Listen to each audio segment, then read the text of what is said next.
ఏదైనా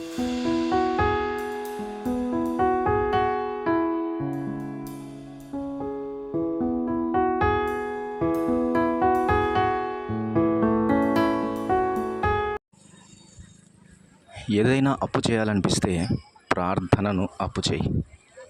అవును, ఇతరులను ఏదైనా కోరుతున్నావంంటే మొదట ప్రార్థన కోరు, ఆ తర్వాతనే సహాయం కోరు. ప్రార్థన అన్నది చాలా విలువైనది. అది నీకున్న ప్రాపర్టీ కంటే చాలా విలువైనది. నీకు ఇతరులు ఇచ్చే అప్పు కంటే కూడా ప్రార్థన చాలా విలువైనది. ఈ మాట నువ్వు గమనించి ఇతరుల నుండి ఏదైనా అప్పు చేయాలనిపిస్తే ప్రార్థనను అప్పు చేయి. మరలా తీర్చు అది వారి కొరకు ప్రార్థన చేసి. అవును, ఒక గొప్ప భక్తుడు ఈ అప్పును కోరుతున్నాడు ఒక సంఘాన్ని. ఆయనే అపోస్తలుడైన పౌలు. ఇలాగంటున్నాడు, హెబ్రీలకు రాసిన పత్రిక 13వ అధ్యాయం 18వ వచనం. మా నిమిత్తము ప్రార్థన చేయుడి, మేమన్ని విషయంలోనూ యోగ్యముగా ప్రవర్తింపగోరుచు మంచి మనసాక్షి కలిగి ఉన్నామని నమ్ముకొనుచున్నాం.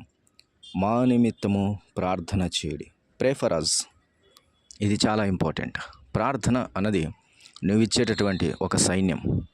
నువ్వు ప్రార్థన చేస్తే అది దేవుని యొద్ద నుంచి వస్తున్న ఒక రికమెండేషన్. నువ్వు ప్రార్థన చేయటము అని అంటే దేవుని తరపున నువ్వు ఇచ్చే రెఫరెన్స్.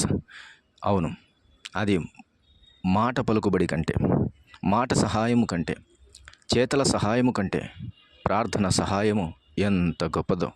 అందుకనే ప్రార్థన సహాయము చేయండి, ప్రార్థన సహాయం చేయండి. నువ్వు ఒకవేళ కోరుతున్నావా, ప్రార్థనను కోరు. నువ్వు ఒకవేళ పొందుతున్నావా, ప్రార్థనను పొందు.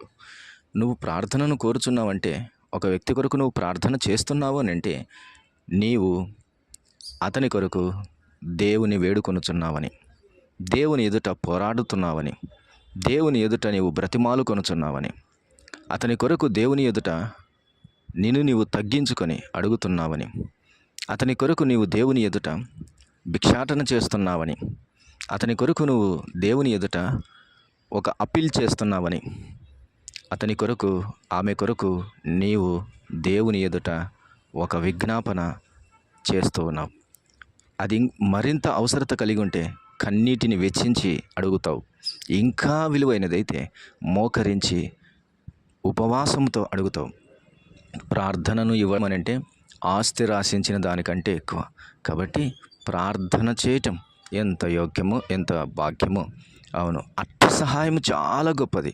అది అన్నిటికంటే విలువైనది. నువ్వు ఆహారం పెట్టినా దానికంటే విలువైనది, నీవు వస్త్రం ఇచ్చినా దానికంటే విలువైనది, నీవు బంగారమునిచ్చినా దానికంటే విలువైనది ప్రార్థన సహాయం.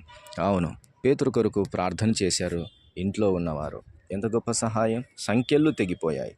అలాగునని పౌలు అడుగుతున్నాడు, మా నిమిత్తం ప్రార్థన చేయుడి. It's very important. అవతల ఉన్నవాడు ఎంత పెద్ద సేవకుడైనప్పటికీ నువ్వు చేసే దేవునికి నువ్వు చేసే అపీల్ ఎంతో గొప్పది, ఎంత గొప్పదో. కాబట్టి ఈ సహాయం నీవు చేయి. ఒకవేళ నువ్వు పొందగోరుతున్నావా, అలాగైతే ఇదే పొందు. అప్పు చేయాలనిపిస్తుందా, ప్రార్థనను అప్పు చేయి, అది మరలా తీర్చు. ఇదే ఈనాటి పాఠం. ప్రభునందు ప్రియులారా, ప్రార్థన మా నిమిత్తం కూడా మీరు చేయండి. పరిచర్యను కొనసాగించటానికి, అనేక ఆత్మలు రక్షింపబడటానికి, దేవుని సేవ మరింత శ్రేష్టంగా జరగటానికి మీరు మా కొరకు ప్రార్థన చేయండి. ఇది మేము మిమ్మల్ని అడుగుతున్న అప్పు లాంటిది. దయచేసి ఇవ్వండి. దేవుడు మిమ్మల్ని, మీ కుటుంబాలని దీవించి ఆశీర్వదించునుగాక. ప్రియ తండ్రి, స్తోత్రం. మాటలను దీవించండి. వినవహరు హృదయాల్లో కార్యం చేసి మహిమ పొందుమని క్రీస్తు యేసు నామమున అడుగుచున్నాము తండ్రి. ఆమేన్.